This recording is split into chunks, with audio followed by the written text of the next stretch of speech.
tubahaye ikaze mu kiganiro ubumenyi busendereye.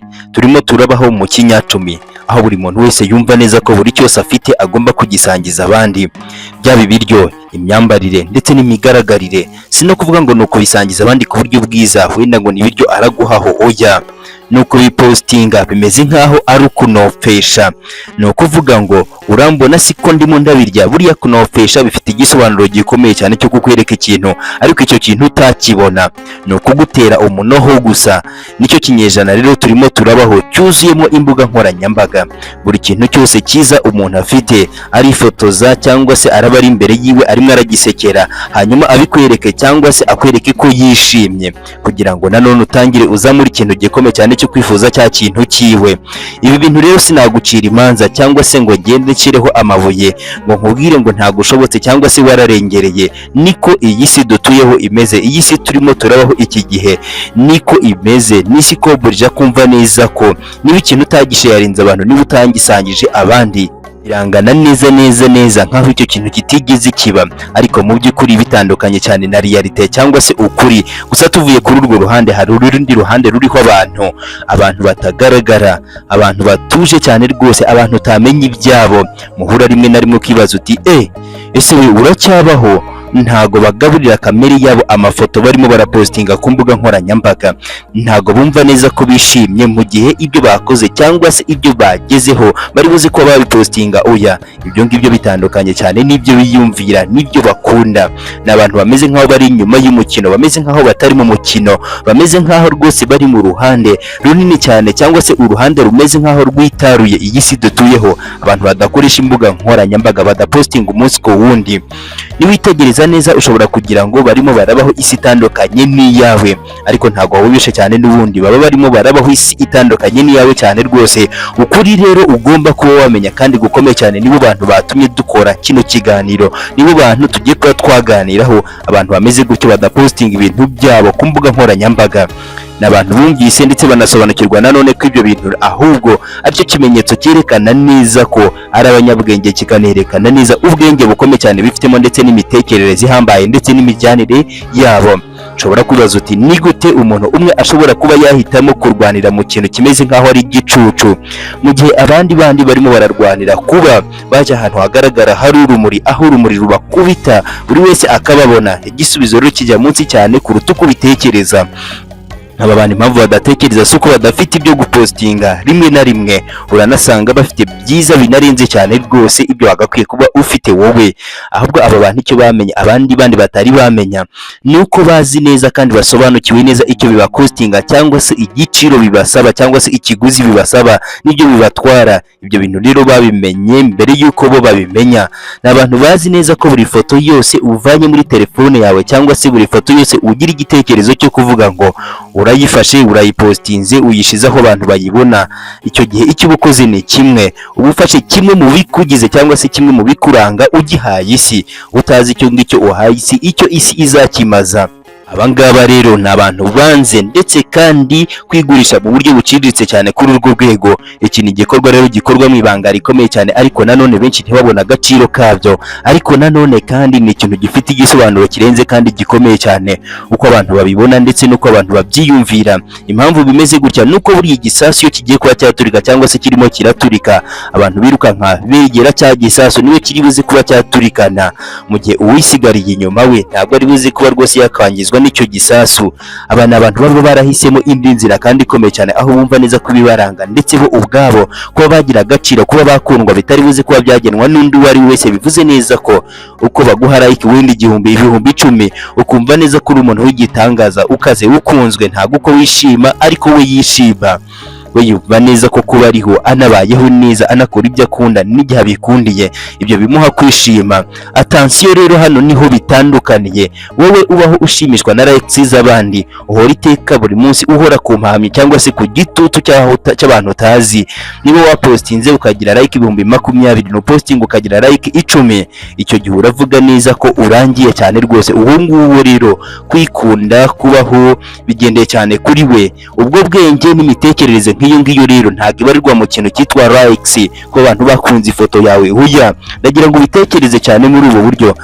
kandi ndagira ngo nkubaze, undi kwiyerekana kuri izi mbuga nkoranyambaga n'iki bikongerera, n'iki kindi ubibonamo usibye kuba wenda upostinga kuri Instagram? Wirebera ku bindi, irebeho wowe.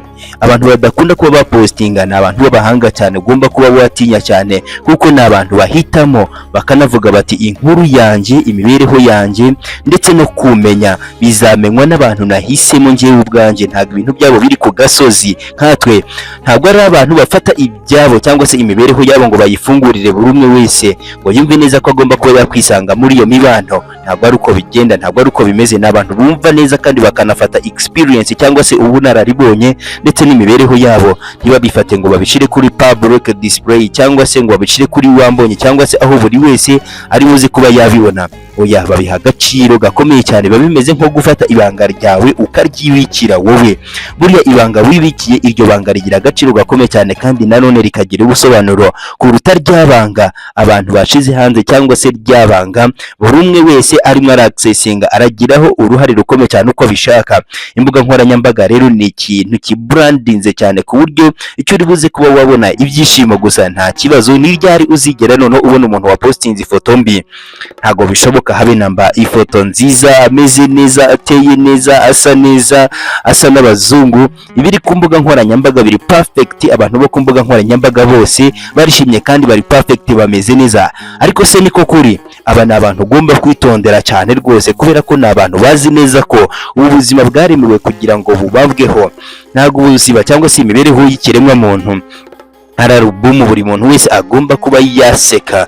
Buriya kuba umuntu utuje, umenya ibyo ugomba kuba wagaburira abantu ndetse n'ibyo utagomba kuba wabagaburira, icyo gihe uba uri umuntu urimo urakontorora imibereho cyangwa se imigendere y'ubuzima bwawe.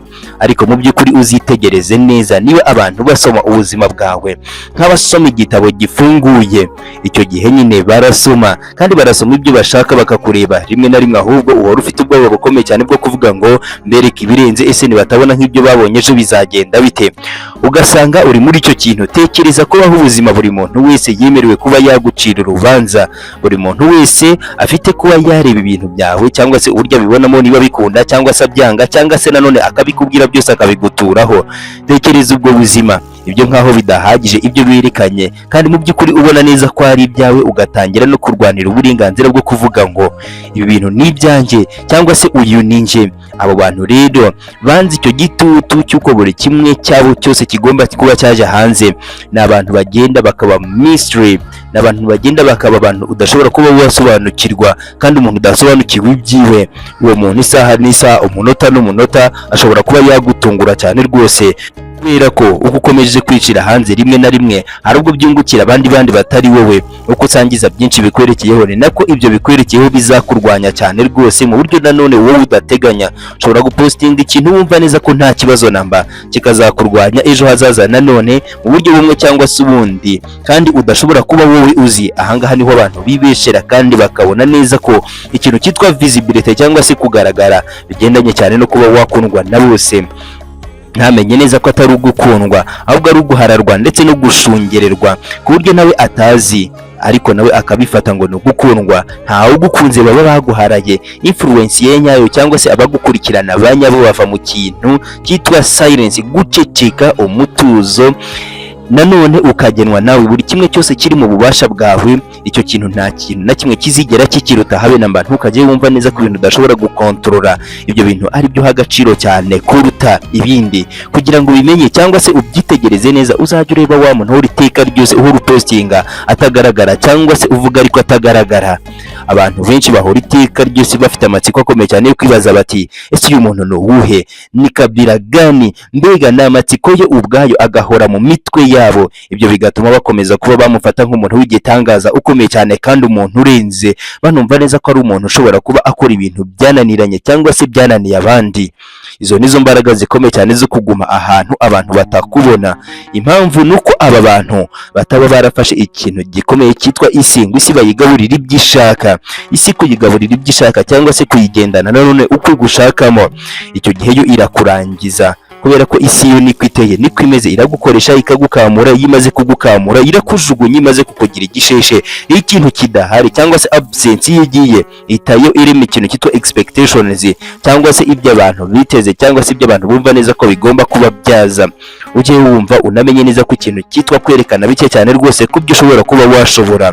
Ubwo ni ubumenyi, ni ikintu gikomeye cyane, ni ikintu cya danje kirenze abantu benshi batazi. Buriya ntukajye wumva neza ko kwishira hanze wese, kwerekana ibyo washobora byose ukamwereka ibyawe ukishira hanze ko biba birangiye gutyo, ahubwo uba witanze, uba umwihaye, ahita amenya neza ko uyu muntu arabahagarukira, itamenya neza ko igihe azamutera ari aha ngaha azahera. Ijambo ry'umugabo akunda kuba yavuga, iryo jambo iyo rivuzwe, iyo rigiye hanze, iryo jambo riba rifite ikintu bita uburemere bukomeye cyane, ndetse rinafite ibisobanuro biremereye cyane kuruta ikindi cyose ushobora kuba watekereza. Ku rundi ruhande buriya iyo umuntu ahora iteka ryose apostinga ukabona bitarangira, akenshi cyane abantu bamenya neza ibyo agiye kuba yavuga, cyangwa se isura yiwe, imigaragarire yiwe aba yiyizi, nk'uko buriya nawe uba wiyizi. Ubuzi ibiganiro by'ubumenyi busendereye bivuga ku bumenyi bw'imibanire, ndetse kandi bivuga ku bumenyi bukomeye cyane, nicyo bita nyine kumenyerwa. Icyo gihe nyine umuntu aba akuzi, abazi ibyo ugiye kuba wakurikizaho,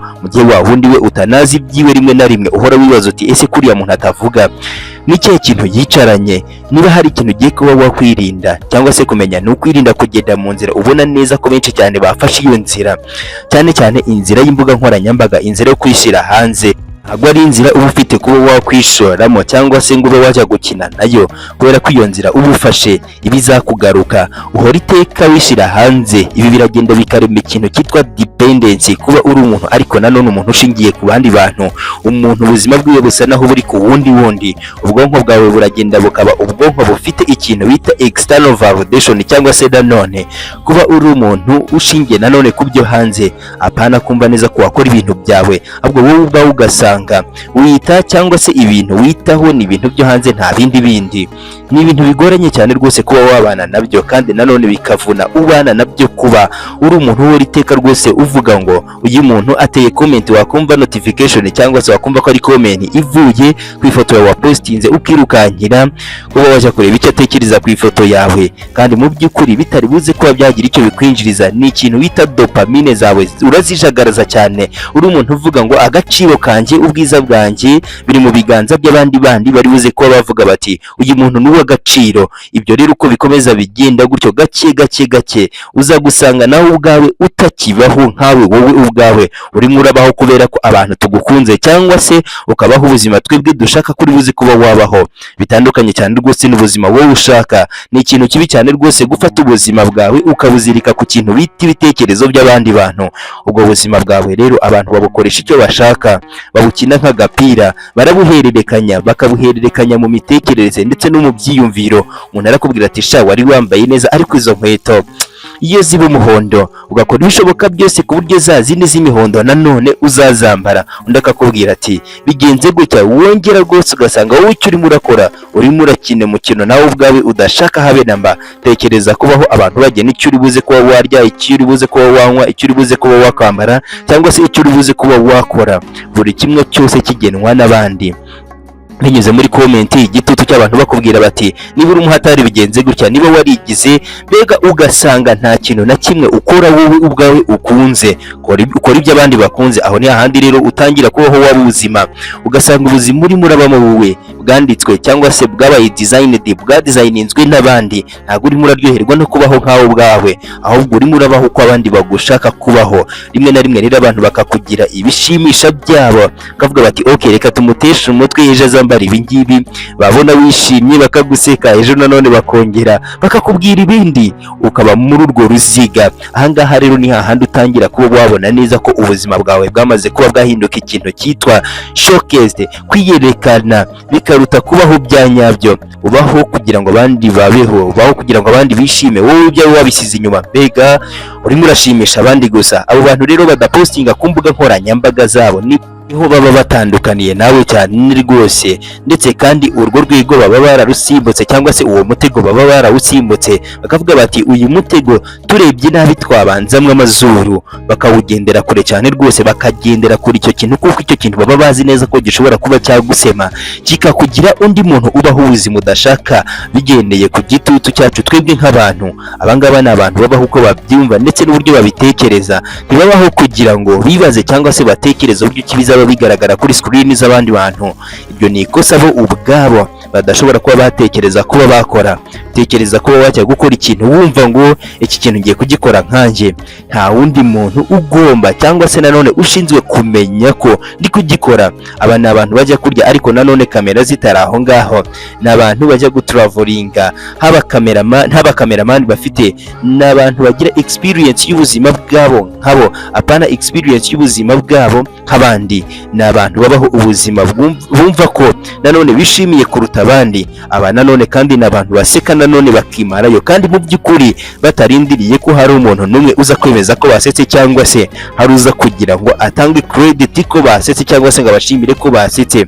Ni abantu babaho ubuzima bwabo bwuzuye kandi bakabubaho n'uburyo babishaka kuruta abandi bose, mu gihe abandi bo barimo bararwana n'imyiyerekano cyangwa se no kugaragara ukundi kundi kurenze kugira ngo bitwe ibitangaza. Abangaba boho baba barimo bararyoherwa n'ubuzima bwabo, iterambere ryabo ndetse n'uburyo ibintu byabo birimo biragenda birabyara umusaruro. Iyi myumvire cyangwa se iyo mitekerereze rero ni imyumvire irenze cyane rwose, kubera ko yerekana neza ko uri umuntu munini kandi uri umuntu mugari, ufite ibikuraje ishinga, kandi ibyo bikuraje ishinga nkawe wowe ubwawe ntabwo bikuraje ishinga nk'uko twebwe tubishaka cyangwa se uko ngiwe cyangwa se uriya abyiyumvira we, ahubwo uba warahisemo inzira yawe ukanahitamo kuba wayigendamo nkawe wowe ubwawe, ibikunezeza ukumva neza ko ari byo biri mu biganza byawe, ibindi bikaza ari inyongera. Abo ngabo icyo bakora ni kimwe, barinda ayo mahoro y'ibitekerezo ndetse n'imibereho yabo.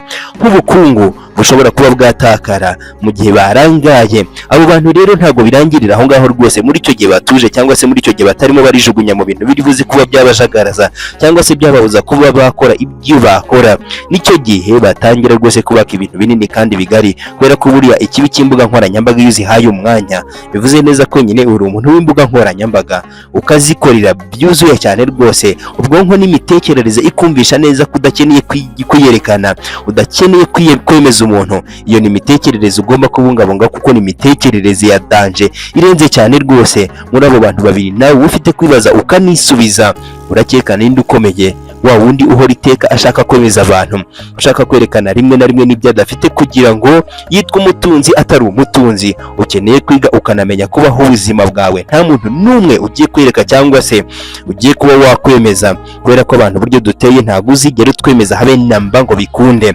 Ahangaha igihari rero abantu buryo duteye, ibi ngibi ntibigutangaze cyane rwose kubara no kumva iki kiganiro ugahita ugenda ugapostinga post, wakwitegereza ukabona neza rwose iyo post nubwo uyipostinze nta gisobanuro na kimwe ifite.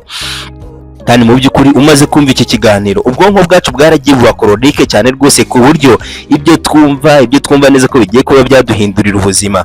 Ubwonko bwacu bwaragiye buba ikintu natwe ubwacu tudasobanukiwe. Ubwonko bwacu buba kuba twakumva, twamara kumva ibyo twumvise tukabisigaho twabyumviye, ariko nta kindi kiri inyuma y'uko kumva. Umuntu udapostinga rero ntago aba ari umunyantege nke cyane, ahubwo ni ikintu cyitwa imbaraga z'indani muri we, nanone kandi izo mbaraga zirwanya systeme, kandi iyo systeme iri aho ngaho nanone kandi itari buze kuba yakora mu nyungu ze. Uzi kubaho ariko nanone ibintu urabaho bitari buze kuba byakungukira habe namba, ukabaho ubuzima bwungukira abandi ariko wowe ntacyo wunguka. Ubwo ni ubuzima buvuna cyane kububamo, kandi rimwe na rimwe ububamo ntabumenye neza ko ari mwarabubamo. Ntabwo ukeneye kwishira hanze, ntabwo ukeneye kwimenera kugira ngo ugaragare nkaho uri umuntu w'ingenzi cyangwa se uri umuntu urimo urabaho, kuko icyo gihe ntabwo urimo urabaho.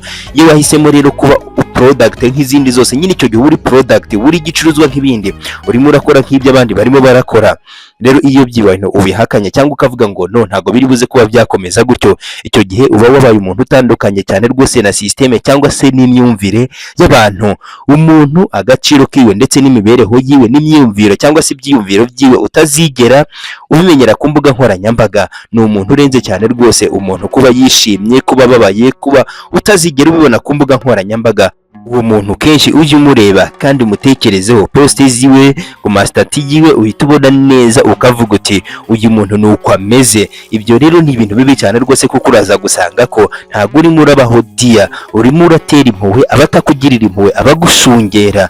Uzitegereze buriya iyo ikintu gitangiye kuba cyaboneka cyane rwose ku isoko, ikiri buze kuba cyagira agaciro ni cya kindi kitarimo kiraboneka ku isoko. Bivuze neza ko niba isi irimo iromburija cyangwa se irategeka abantu kuba kwiyerekana, cyangwa se buri wese uzajya ubona ku isi arimo arashaka kuba yaba umuntu ugaragara cyane rwose, wa wundi utagaragara ni uri buze kuba yaba umuntu ukomeye cyane, kuko hari icyo afite abandi badafite. Ni ikintu bita kurinda ibye, kwanga kwishira hanze. Ahangaha rero niho uhita wibariza ikibazo gikomeye cyane nanone, kandi iki kibazo ukakisubiza wowe nkawe ubwa ukurikiranye kino kiganiro.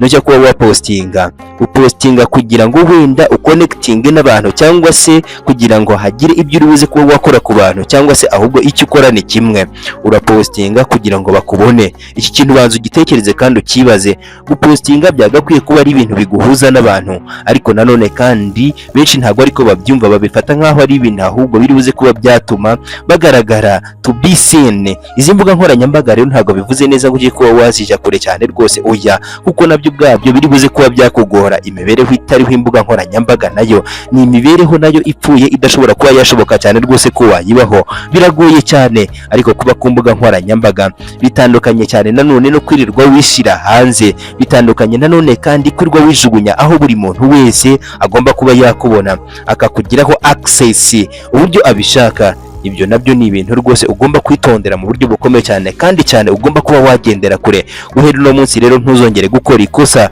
ryo kumva neza ko umuntu udahari, cyangwa se umuntu utarimo ariyerekana ari umuntu wenda uri empty, ari umuntu udafite telefone iremereye yo gufata amafoto meza, cyangwa se ari umuntu udafite gufata ibimunezeza cyane, cyangwa se ibyagakwiye kuba yumva neza ko yishimye. Ni ibintu bitandukanye cyane rwose. Kuba udahari bitandukanye cyane rwose n'ibyo wowe uri muri yumvira, kuko benshi cyane rwose bahitamo kubaho badahari, atari uko batabona neza ko abantu babakeneye gutyo, ahubwo ari ukugira ngo bavuge ngo amahoro y'ibitekerezo byacu ndetse n'umutuzo wacu ari hehe. Ayo mahoro bakayaha agaciro kuruta uko baha ibindi agaciro. Mwakoze rero cyane kubana natwe, ikiganiro bakita ubumenyi busendereye, ndetse kandi wabanye natwe kuva tugitangira. Ariko reka natwe tugusabe rero, niba twemereye ko tugusaba, reba munsi gato y'iyi video ureba handitse ijambo subscribe, uhakore, ukore like ndetse ukore na share. Kandi niba wakunze iki kiganiro, wandike muri comment icyo wumva utekereza twazagarukaho cyangwa icyo wishimiye. Turabashimiye cyane.